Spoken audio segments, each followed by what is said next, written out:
అసలు ఈ వెనుకొండలో జరిగిన హత్య కూడా పొలిటికల్ మర్డర్ ఇది కానే కాదు, ఇది వ్యక్తిగత మర్డర్ అని కూడా అంటున్నారు కదా. మేము ఏదో సాక్షి మీడియానో లేకపోతే టీడీపీ మీడియానో పట్టుకొని మాట్లాడటం లేదు. మా ఎంక్వైరీలు మేము చేసుకొని న్యూట్రల్ మీడియాతో లోకల్గా మేము మాట్లాడిన తర్వాత మేము వచ్చిన కన్క్లూషన్ ఏమిటి అంటే ఇది వ్యక్తిగత మర్డర్.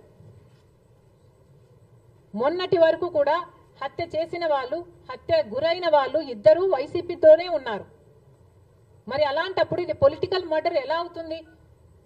ఈ పొలిటికల్ మర్డర్ అని మీరు చెప్పి మీరు ఢిల్లీకి వెళ్ళి ధర్నా చేస్తున్నారా? దేనికి?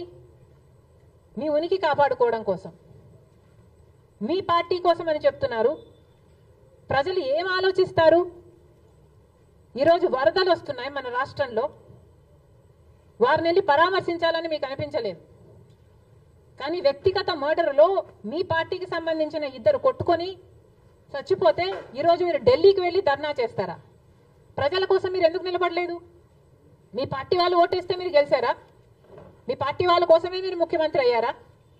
5 సంవత్సరాలుగా మీరు ప్రజల కోసం పనిచేయలేదు, కానీ ఈరోజు ఢిల్లీకి వెళ్ళి ధర్నా చేస్తారట.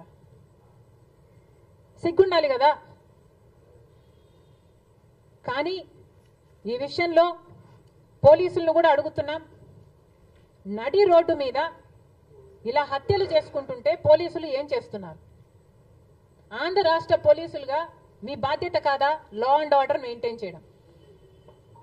ముఖ్యమంత్రి గారు, డిప్యూటీ ముఖ్యమంత్రి గారు చంద్రబాబు గారు, పవన్ కళ్యాణ్ గారిని కూడా ప్రశ్నిస్తున్నాం. మీ హయాంలో నడి రోడ్డు మీద ఇలా మర్డర్లు జరిగితే మీరు బాధ్యులు కారా? మీకు ఆపాల్సిన బాధ్యత లేదా? లా అండ్ ఆర్డర్ ఉన్నట్టా చచ్చిపోయినట్టా మన రాష్ట్రంలో?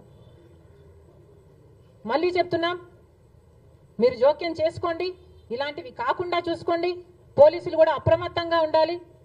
ఈ లా అండ్ ఆర్డర్ సిచ్యువేషన్ ని కంట్రోల్ చేయాల్సిన బాధ్యత పోలీసులకు ఉంది, ముఖ్యమంత్రికి ఉంది, డిప్యూటీ చీఫ్ మినిస్టర్కి ఉంది.